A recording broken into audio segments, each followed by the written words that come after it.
about welfare. Some of you dudes ain't gonna like what I'm about to say. But I'll take my chances because I got good intentions. Fam, yeah, the government did us dirty. They hatched a plan to destroy the black community. They are the ones who purposely went in and came up with this bright idea to give black women assistance through welfare. Because black men could not provide for their families, just like white men couldn't provide for their families until the government gave them jobs. See, America made sure that they were employed, and the ones who could not be employed, they also got welfare. But their women wasn't told that they couldn't have men in the house. And even if they were told, it's always a double standard. So they didn't enforce it, but they enforced it with black women. So black women had a choice. Have my man in the house or feed my kids. I can relate to what Willie is saying, because when I was a child in high school, my daddy went he had glaucoma, like I have, blind in one eye. He had glaucoma, blind in one eye. He always worked. We never had welfare, none of that, or no government assistance. Daddy always worked. But when Daddy needed to have that surgery to get a eye transplant, that and I'm gonna say the white people he was working for set it up, paid for it and everything, and Daddy had eye surgery. They also made sure we 7 children was good, because when they bought their groceries every week, they would empty their freezers and their food, which was fresh, bought, and give it to us. And they would replenish their freezer. That's how we grew up. We were, I guess, taken care of. We didn't see racism. I never heard of racism until Obama got in the chair. Prejudice, yeah, but never racism. And the prejudice I understood was, you date your race, they stick with their race type thing. Yeah, I understood that, and some other little things that are just basically prejudice. But anyway, well, baby, what's the matter? Oh, you don't drink? This baby don't bring his. This baby don't bring me his Son of Delight. So his mama brought him a little thing of Son of Delight and his cup for me to pour it into his cup. Can let me hold the cup? Let me hold the cup. He's 2 now. He has all his snacks in a line. He had all his snacks on this little shelf, whatever he brings what he wants. He went on the shelf, got this and brought it. But anyway, while I'm doing this, well, anyway, that's how we grew up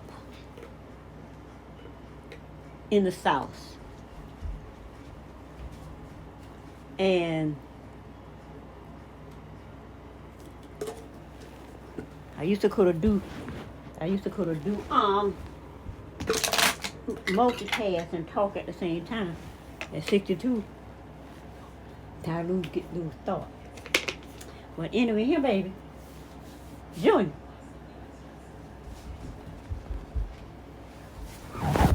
So anyway, my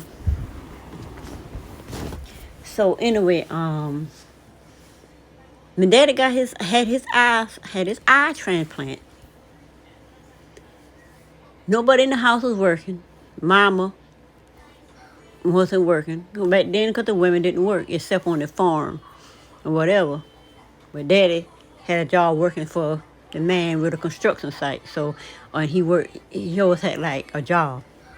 But once the field thing ended, there were no jobs like that. Work the field, the farm, out there picking beans, peas, whatever. So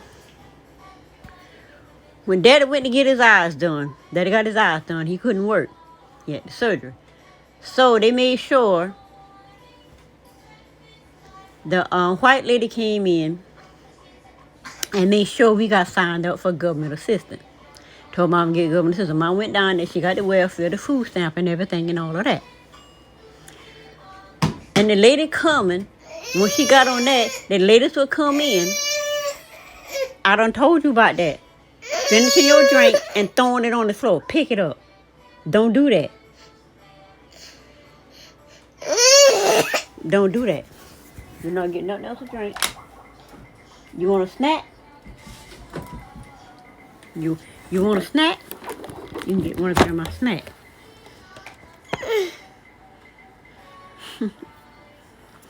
So, this boy drink all day long, non-stop, back to back. Grandma, I love you. But yeah, the lady, we knew the lady would come every once in a while. She would just show up, come in, sit around, look to see the house clean, and all of that. We didn't know why the white lady come in the house and sit down and look at us. But that only happened like twice. When I was in high school, and I think when I was younger, like 8th grade. Probably younger than that. I don't know. I know it only happened twice. But anyway, she come in and sit around. We did not know why the lady would come in and sit down. But one thing I heard Mama say, cause we knew the lady started coming. I know she didn't come. No, she wasn't coming no more down in those 2 times. And then Mama say, well, you know, yeah, when your daddy had his surgery and all of that, he couldn't work, and I got on that welfare and stuff, talking about, yeah, they give you this and that. She say, yeah, as soon as daddy eye healed up and whatever, he could go back to work. She got rid of their welfare, tell her she didn't want their welfare. I said, oh, okay. I took note of that. She didn't want their welfare. She went out there, work, do hospital, I guess you call maid's work, the house that they only give to the white immigrants now. That's the work that she did. And you know, we always ate. And then even with that, the people we were around made sure we were fed, made sure we had food in our house. They would empty their freezers. This food would be like a week old. They only had it in there a week. 2 weeks at the most, and they would empty their whole entire freezer. Not food out the cabinet type thing, the whole entire freezer. And we would put it in our freezer, and they would fill their freezer. They would have gardens. And they would tell us, Mom and our 7 kids, we would go to their house, into their garden, and we would pick all their beans and string beans and tomatoes and okras and lima beans and watermelons, especially the watermelon. But we have watermelon for weeks and weeks and weeks. And what we do, go out there, pick half for half, and they would take theirs in their house, and we would take the other half to our house. That's how we grew up. So we never felt poor, because we always, our needs was already there. And whatever. I don't know what you call that, but that's how we grew up. All the way into adulthood, that's how we grew up. But anyway, with all that said, with them, when Daddy got well enough and he could see again, Mom tell him what to do with their welfare. Because first of all, what you're not going to do is come in Mama's house with her 7 kids and tell her to get welfare. You need to put your husband, now they married now. You need to put your husband how you can't let him come back. Daddy always worked. He always worked, because the people around when you work for always made sure he had a job. Daddy always could get a job. A lot of times he just always could get a job. He didn't make a lot of money, and he never really made a lot of money, but we didn't need a lot of money. He always had a job, but we always ate.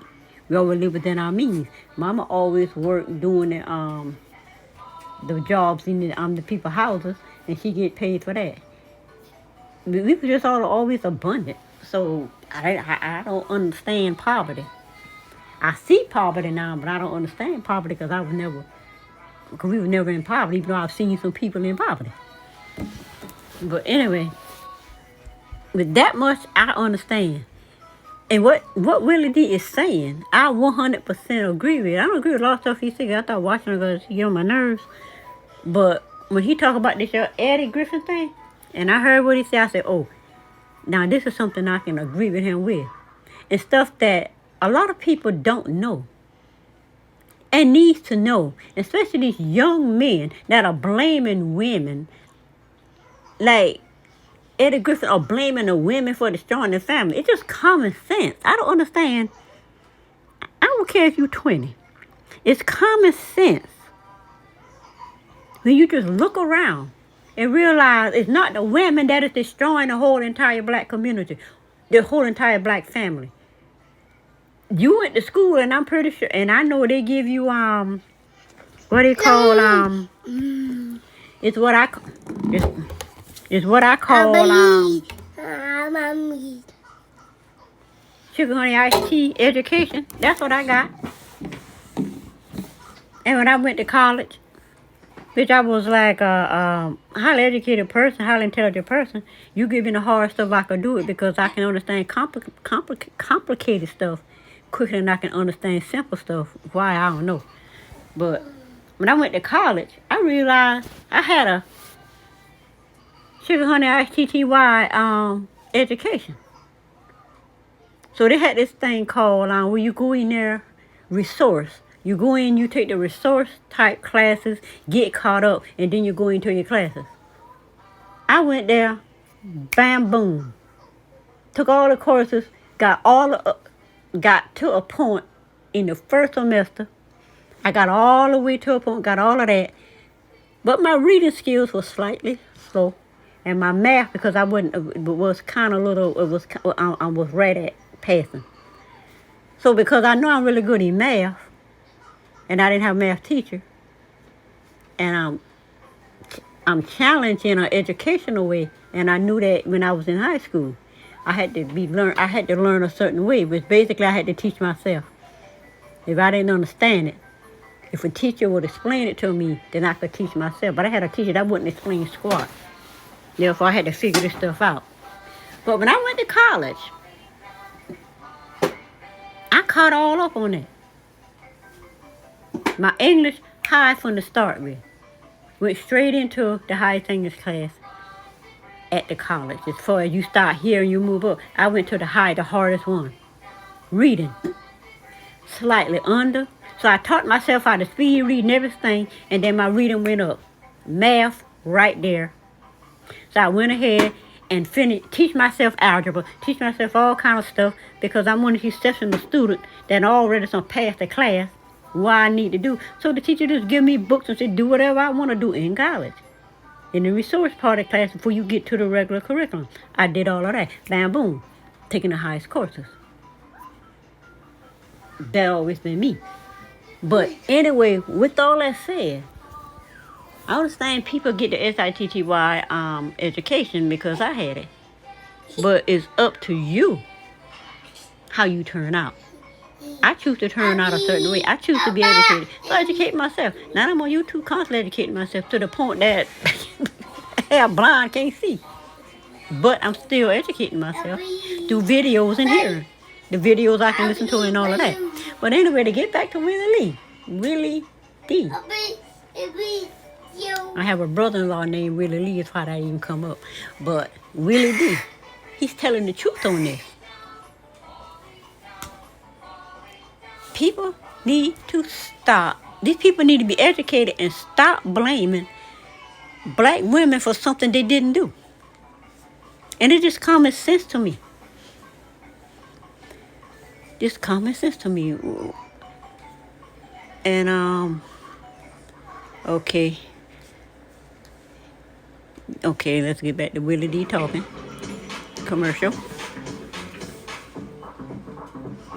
But yeah, This people need to know this. This people need to be educated, and we, the over 50 population, we need to educate these people. And she chose to feed her kids. And I'm gonna tell you something, fam. The reason why I can't blame her is because we had a choice. We could have said, fuck that. I ain't going nowhere. Exactly. The women choose to feed the kids because the men, black and white, could not provide for their family.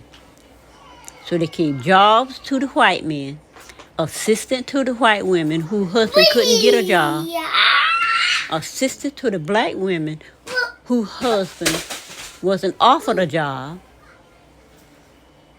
and was told you can't have him in the house. Now, my daddy always worked. They offered mama welfare, and mama took it long as he was down and couldn't see. But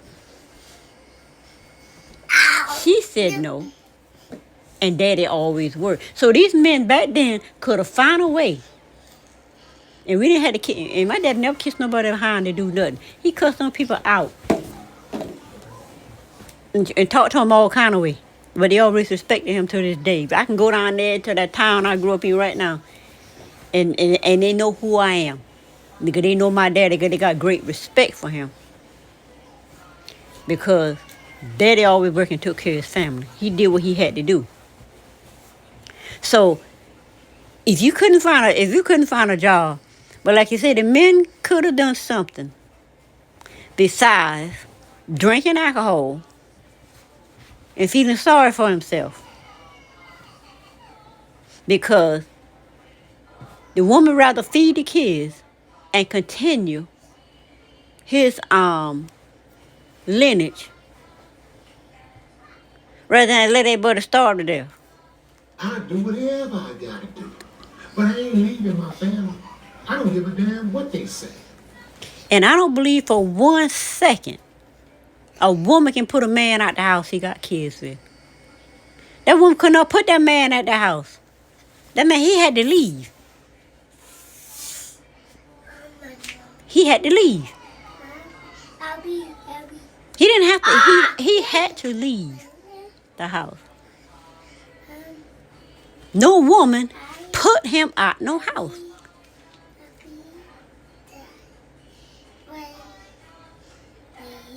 You go out there, work, let that welfare stay where it at. You get it when you need it. But when that man got a job working, like my mama, what you do? Have it. Do whatever you got to do. That's what we do today. Whatever we got to do to get it, what do? We go out there and get it. We find some kind of way to get it. But we love our children. We beat the doors down. Open this door. Bring my goddamn kids out here. Open this door. You're not taking my kids. You're not taking. That's what the women should have heard. On every black household door in America. It should have been. I ain't going. Tell him, Willie D. Tell him. If you working and you feeding your kids, ain't no woman can put you out your house. Not if you taking care of the house. Mama ran the house, but daddy took care of the house. He was the man of the house. He was the man of the house. No way. We didn't do that. And we got But these men out here doing it now, and then you get the kid, you don't show up. That's my kid, that's my child. You won't let me see my child. And as soon as they give you the child, you don't show up. We gotta take that. So yes, black women played the game, but black men played Will the you game. stop? We all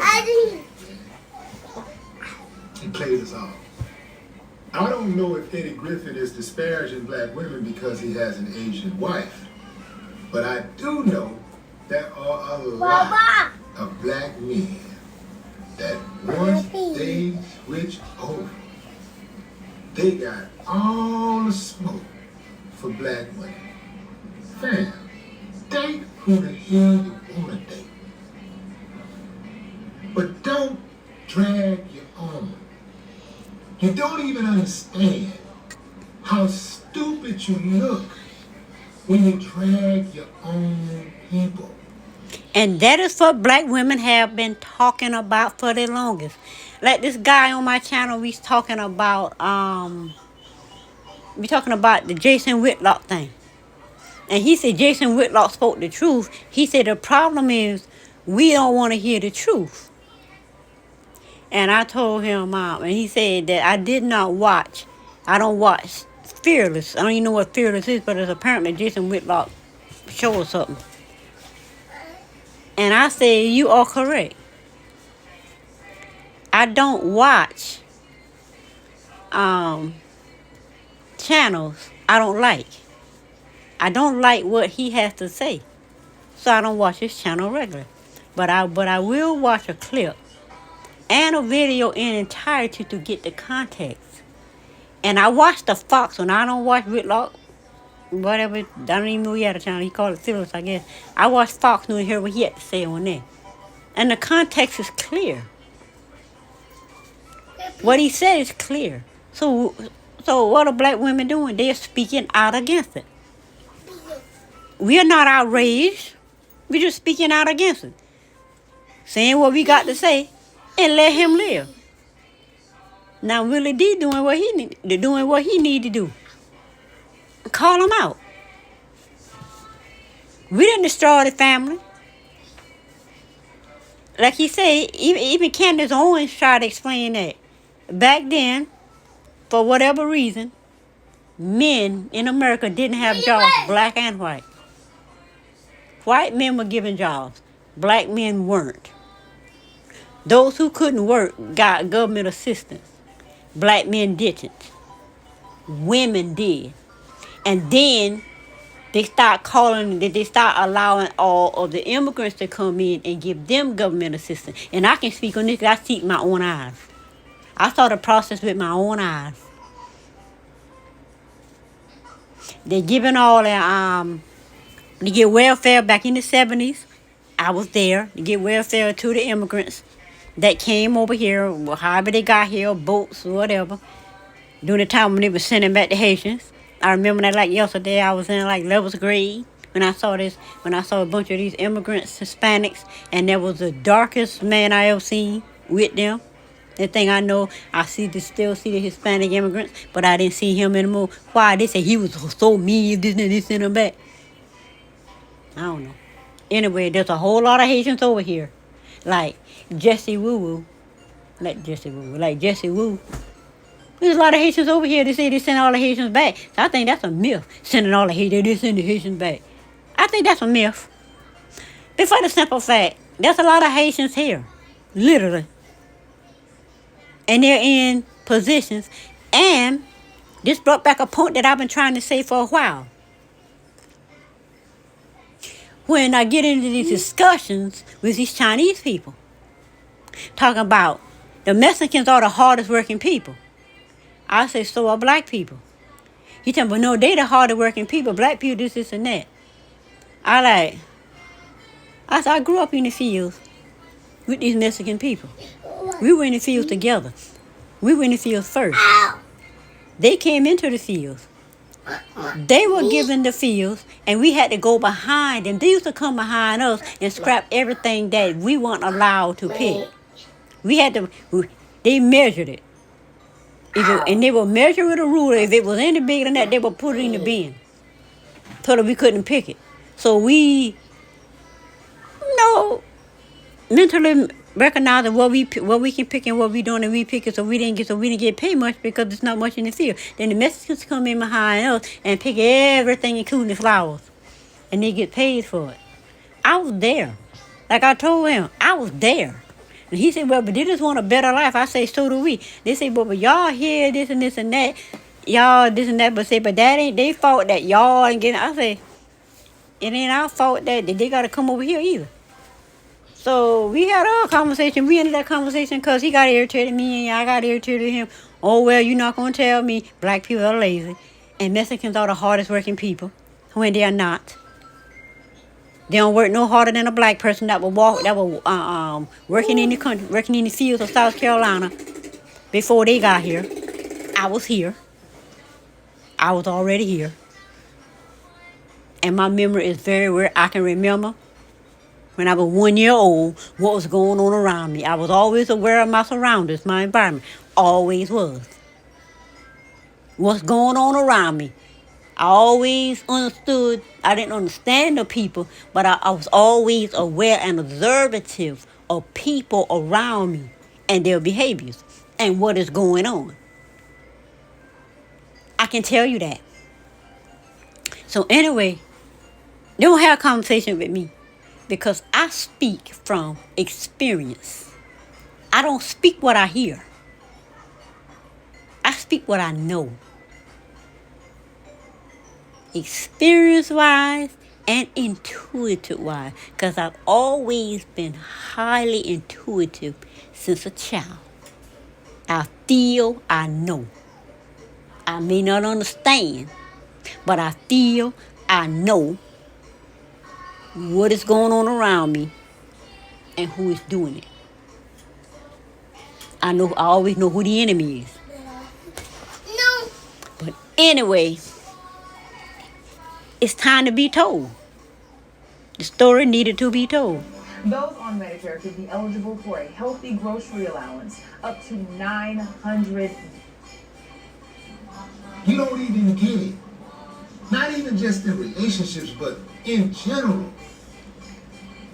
Other groups do not make a point to publicly air their dirty laundry and show people the worst of their kind. They don't reiterate over and over and over again how horrible they are. And make no mistake, there are horrible, horrible people in every single group. There are horrible women in every group. So why is it that Asian men, white men, Hispanics don't publicly disparage their women collectively? Why? Because it's common sense. I don't understand. It's common sense. And apparently, a lot of people have no common sense. Like my daughter works for a company. She only been there 8 months. She walked through the door seeing it's a sinking ship.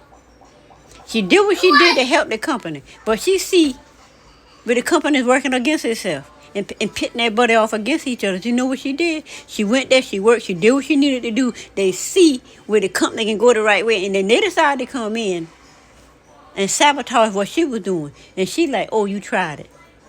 So she quit. The girl quit her job like nothing. And now she working someplace else. The point is,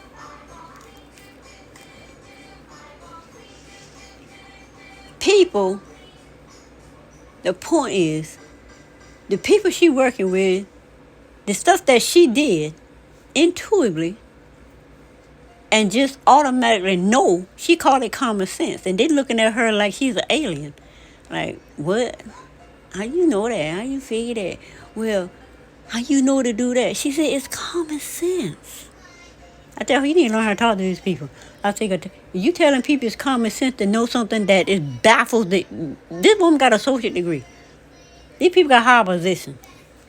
They looking at her like, where you even come up with this? How you even know to understand this? She said, it's common sense to me. But anyway, no common sense. It's just common sense. And I think a lot of people don't have common sense because they choose not to have it. Because as soon as somebody go to talking, their brain kicks in to shut you down. Are they smarter? In regards to dealing with their women, it seems that they are. In regards to how they view their women, it appears to be. They appear to be. It's the same thing with some of these black women out here who disparage black men publicly. You don't see white women, Asian women, Hispanic women out here on major platforms clowning the opposite gender. You don't see that.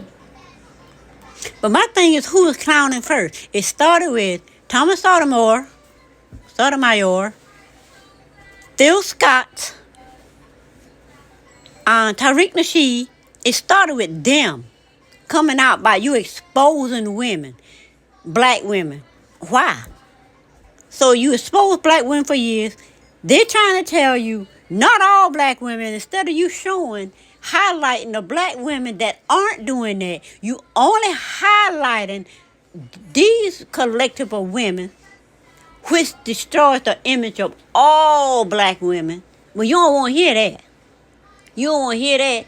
So women like Cynthia G and Successful Lady Lives at the time, and who else? There's some more people. Those are two off the top of my head. That just comes out and let it be known. And Sister G didn't even have nothing against black people. Her issue was with white people. But black men attack this woman and threatening her life so much that she just give the white people a break and went in on black men. Why? Because they in on her. Tariq Nasheed worrying about this woman's hair, worrying about her makeup. All because you like them biracial with a white mother. Which is stupid. That's the only reason that them know what he calling a lot of those are the only women that deserves a good life. That you're not gonna disparage. Talking about the ones that are terrible. But my thing is, everybody got to take accountability. Where did it start? These women come on social media talking about men first. Before any black man ever set foot on social media. The first back as I can go, it was men coming on social media disparaging black women with what they call satire and a black woman with it. If it was a black one, it would be this. That's how that got started. It went from that now to here. You don't see them dragging their people saying, hey, look at how bad we are. Man, white folks is this. And man, that's why we can't get along. White folks this, white folks that. Black people, there's some black people that are so damn brainwashed. They think that all white people get along. They think.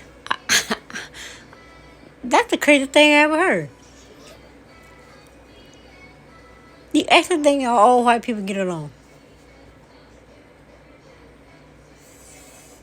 My dad worked for white people all his life, all his life until he wasn't able to work no more. Because we live among white people. And white people did not get along. They didn't know air out their stuff. Just like what went on in white people's house, you would know about it. They talk about it, but you wouldn't see it. In black houses, you would know about it, but you wouldn't see it. But in my case, being Black America, we go visit friends' family house. We see the craziness in the house because they're doing it in front of us. I know what's going on in my house. And it was a war zone from the day I was born. War zone from the day I was born. That's a whole nother story. And that is crazy. I was almost shot there as a maybe 3-year-old, 2-year-old, 3-year-old. I remember it like yesterday. I literally remember me walking through the house in the dark and almost got shot.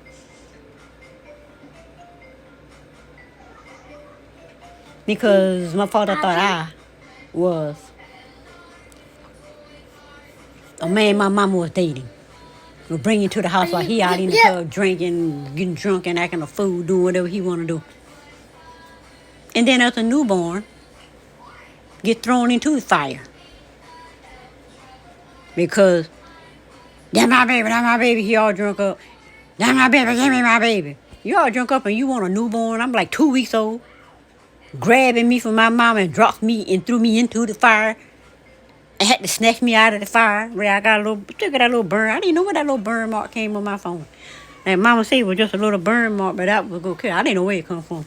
I know I got burned a couple of times after that by falling on a heater and a couple of times as a big child. But anyway, grew up in a war zone. So, do we go out in public and talk about those things? No. All white people do good business. All white people do good business. Every time white people get together, they do good business. That's how dumb they are. They really don't have any experience. That's how come I'm in the position I'm in now. Stay-at-home entrepreneur mom. Having worked what they call a real job in 30 years. Because my youngest is 30. Husband worked. Took care of the family. Entrepreneur. Stay-at-home mom. Went out there. Work. Creating my flowers and crafts. Making money. Selling Avon. Selling home and garden. Selling clothes. Baby clothes. Hair products. Selling whatever. I had me a whole business. But this whole share BS with these Indians shut that down because they made sure they sell us the product wholesale and then they go out into the market where we are and sell it for $2 less than us. But instead of black people making a decision that I'm going to support the black, I'm going to put my family so we can do our business, they will buy it from them. And then we go and buy it from them. So that's how come when they some of these hair stores and stuff like that, my daughter trying to understand, why you don't buy from them people? Why you this? Why you act like that and want to say our race? I said, girl, let me tell you something. I said, these people know why I don't buy nothing out their store. Why my age group, I'm over 60, 62, why my age group don't go in there. We go in this store, you got what I need. I ain't going to spend no more than $5 in there. If it's more than $5, they say, well, you got to spend $10 to use the car. Okay, I'll put something back and pay $2. They all know you're not making no money off of me. And they looks at me. The millennials don't understand it. But I think I tell my daughter, she know why. And what you're not going to do is take me into these people's stores. Get all, because she's a hairstylist also. She has several income. Go in there and buy stuff to give me my cute hairstyle. You can pay for it. And can put it up there for me to pay for. All right. Okay, I'm not going to cause this scene in here when I'm going to go ahead and pay for it because I got the money. Then when I got out of the store, I tell her, I'm not paying. I said, your dad always pay you to get my hair done. I said, but I'm not paying for this stuff for you to do my hair. I said, come do my little twist or whatever. And I might put it in for another time. She bought it back for me and put it in somebody else's hair. She bought it back for me and put it. I said, no, that's not what I said. That's not what we're doing. These 60s like me, they know why we, baby boomers, don't support their businesses. We go there, we see what we need because it's in the black neighborhood. We gonna buy only what we need. The millennials might go in there because they're hairstylists and spend $30, $40, $50, $100. And those who love them so much might spend hundreds of dollars. But business women like me, we only buy what we need. And that's it. I need some oil for my hair. I go in there and get that little cheap thing of oil, be $1.99 or whatever. Get my oil. That'll last me 6 months to a year. That'll last me 6 months to a year. That's what we do. And I talked to some millennials to see. I said, y'all giving people all your money? This girl 26, I think she just turned 26. She said, no, we just go in there and buy what we need. We don't spend a lot of money. I said, exactly. I said, these people going to be open regardless because they are funded by wherever they come from. China, Africa, wherever they come from. Russia, they are funded by other nations. So they can come over here and don't have no customers at all, one or two, and stay open. Black people can't do that. They don't have no nation behind them that if you don't come into their stores won't stay open. And a whole lot of other issues. But anyway, see what more Willie got to say before I shut this down.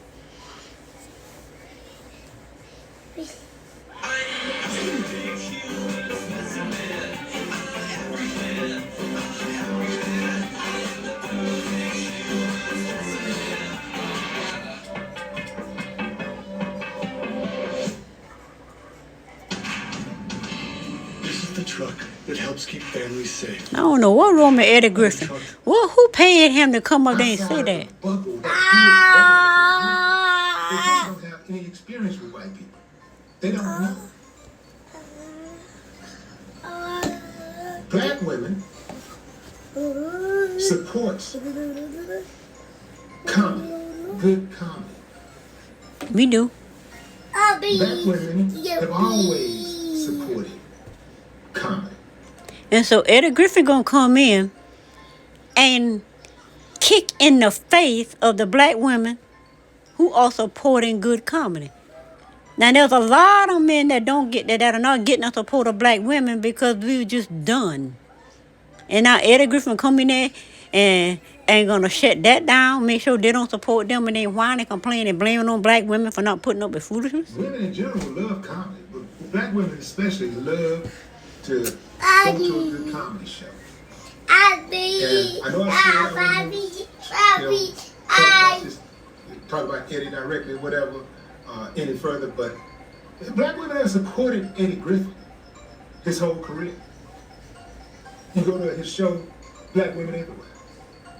So it's just, it really bothers me how we as a group.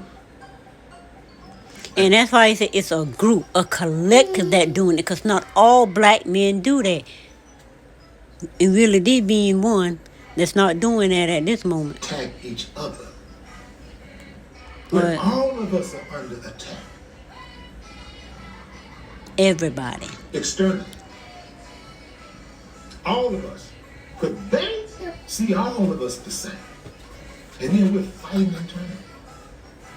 It absolutely makes no sense. And some people got some of the biggest platforms out here who come off like they're so smart, they're so intelligent, and they dumb it in a bag of rocks. They are absolutely of no use to the black community. I don't care how good they look on camera. I don't care how much money they make and how big the house they live in with, how fancy the car is they drive. They are absolutely. But anyway, you can go to Willie D. Titled Comedian Eddie Griffin allegedly drags black women in new stand. So in his new Eddie Griffin new stand on black women, because I don't know why, but he has an Asian wife and an Asian baby. The baby is very young, so it's a very new family. So as soon as you get into that group, that osmosis goes into your brain and causes you to come out and verbally spew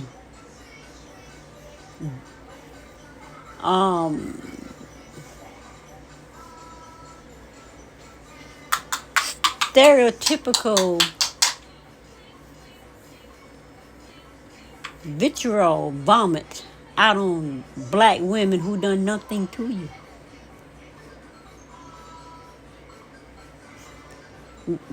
And this comes to show you that black people supports each other. But those who get supported and moves into mainstream and get with their other races, decide they're gonna, it's like the crab in the barrel thing. They say it's a crab in the barrel thing. They move up. And the ones down there trying to pull them down, no, it's backwards. The crab in the barrel thing is everybody is moving up at their own pace, on their own path. But you got those that make it, look down, and take their foot, and kick the other one, and kick up, and kick down thousands of people. In Eddie Griffin case, black women kicking all the women in the face back down after he got up. That crabs in the barrel thing is not the people on the bottom dragging the one up down. No, it's the people on the top kicking the one coming up down, back down, pissing them off. And say, well, you don't follow me. That's what most black people know. They don't follow black people. They don't support each other. Black women support black men, but when you start kicking them in the face, you only get to kick me once. And it's on. Ain't nothing you can tell me. I'm not gonna go out there, protest, do all none of it, go out there, do what you do, run my mouth and all of that. But what I will absolutely do, and what I've been doing all my life to any race of people, I will not support you. I will boycott, not protest. Boycott you. And I will let you know you tried it. Because you ain't the only one selling cars, selling houses, selling clothing, selling food. The other person might have something different I'm not familiar with, but they got something I'm willing to eat, willing to put on. That's how I looked at all my life. So people see me in a completely different way because they know, well, you can't try to be that one. And I got some of them be trying to convince me, be trying to talk me to. I'm like, no, I don't want to. No. What you're not going to do is talk to me crazy, treat me crazy, look down on me, and do things in a way that belittles me. And I still support you because you're the only gas station in my neighborhood. I can walk to the gas station and I don't get no gas from them. If I'm running out of gas, I'll go there and put $1 or $2 in, piss them off, and go up to the Exxon station and get some gas. Oh, you found another snack? Oh, he found another way to get some drink. But anyway, that's about it for this video. Eddie Griffin tried it. I don't know why he tried it, but he tried it. And Willie D, after his I think that Jason Whitlock fiasco, I didn't really watch it. I know Misha X has some words for me. But he talking good about this. These people literally need to know this stuff. And the fact that they don't know it, it's like it's beyond my comprehension. Like my daughter quit that job. About a month or so ago, she working from home. It's beyond her comprehension. I don't understand why y'all don't understand how to run this office. It's common sense. But anyway, thanks for watching this video. Thumbs up the video, subscribe to the channel. Because I'm getting closer and closer to my 1,000 subscribers. And I will see you next time from a different perspective. Bye.